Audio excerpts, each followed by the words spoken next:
For decades, the mobile phone industry raced forward at breakneck speed.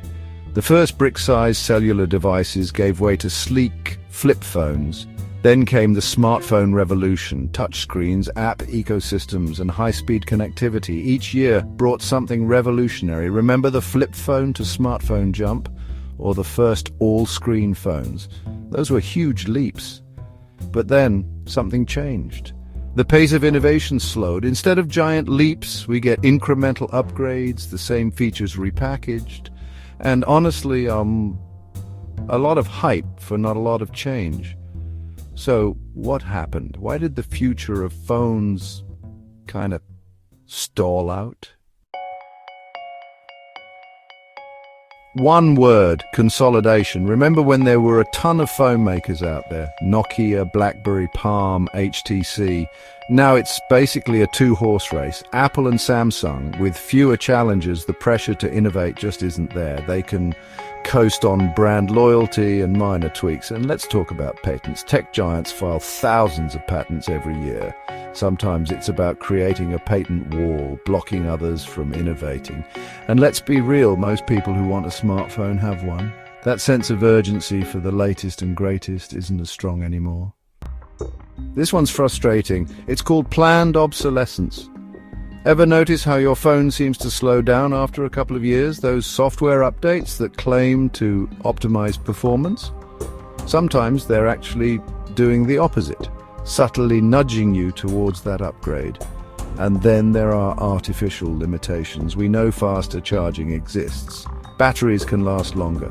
Modular upgrades are possible, but releasing those all at once, that cuts into those sweet upgrade cycles. It's more profitable to drip feed these advancements over time.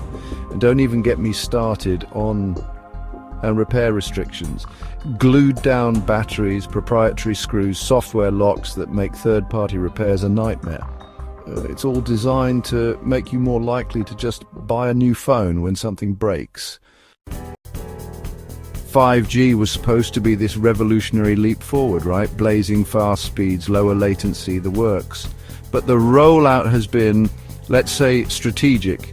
Carriers control the pace of expansion, and there's no rush when they can keep charging a premium for incremental speed boosts. Speaking of carriers, let's talk about lock-in. Features like eSIM-only devices, VoLTE, and even satellite messaging are often restricted by carriers, limiting your choices and forcing you to play by their rules. And finally, many of the phone features we want, better AI, seamless cloud computing, high-quality streaming, rely on infrastructure that's also being rolled out gradually. It's like we're driving a sports car on a dirt road. Remember when phone launches were all about the specs? The fastest processor, the most RAM, the sharpest display. Now it's all about the software, the apps, the services, the ecosystem. Apple, Google, Samsung, they make billions from their app stores, cloud storage subscriptions and streaming services. Hardware is just the gateway drug. And speaking of software, AI has become the new battleground. Instead of innovating with new materials, radical designs, or groundbreaking battery tech, companies are focusing on AI-powered photo enhancement, cloud processing, and software tweaks to squeeze more performance out of existing hardware. It's clever, but it's not exactly pushing the boundaries of what's possible. And then there are the walled gardens. Features like iMessage, FaceTime, Samsung DeX, and wearable integration are designed to keep you locked into a specific brand's ecosystem, making it harder to switch even if a competitor offers something truly innovative. The financial burden of true innovation. Let's be real, true innovation is expensive.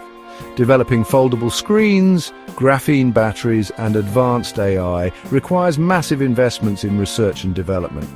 And let's face it, companies and their investors are risk-averse. It's much safer to refine existing tech, squeeze out incremental improvements, and guarantee a return on investment. For every iPhone, there's a Google Glass, an LG modular phone, or an Amazon Fire phone. Expensive reminders that even tech giants can stumble. And investors? They want to see profits, predictable revenue streams, and steady growth. Radical experiments that might take years to pay off, not so much. Believe it or not, governments play a role in all of this too. Advancements in privacy and encryption, especially when they make it harder for governments to access data, often face pushback and regulatory hurdles. The same goes for new materials and technologies. Import and trade regulations can significantly slow down the adoption of new components and manufacturing processes. And sometimes, governments actually protect dominant players, creating barriers to entry for smaller companies with potentially disruptive ideas. It's a complex web of regulations and interests that can stifle innovation. And finally, let's talk about us, the consumers. We've become accustomed to this cycle of incremental upgrades. Every year, marketing departments convince us that a slightly better camera, a new color option, or a minor software tweak is groundbreaking. And honestly, sometimes we buy into it. The truth is, we're bombarded with new tech all the time. It's overwhelming. We experience tech fatigue. That makes it harder to get excited about real breakthroughs, and it gives companies less incentive to deliver them. As long as we keep upgrading every 2 to 3 years, buying into the hype, and accepting incremental improvements as the norm, the cycle continues. The world once dreamed of phones that could charge instantly, fold seamlessly, and last for weeks without a recharge. The crazy part is a lot of that technology exists. But the industry thrives not by giving consumers the best, but by selling them just enough. So the next time you see a new phone launch with a slightly better camera and a slightly faster chip, ask yourself, is this really the best they can do, or just the best they want to sell?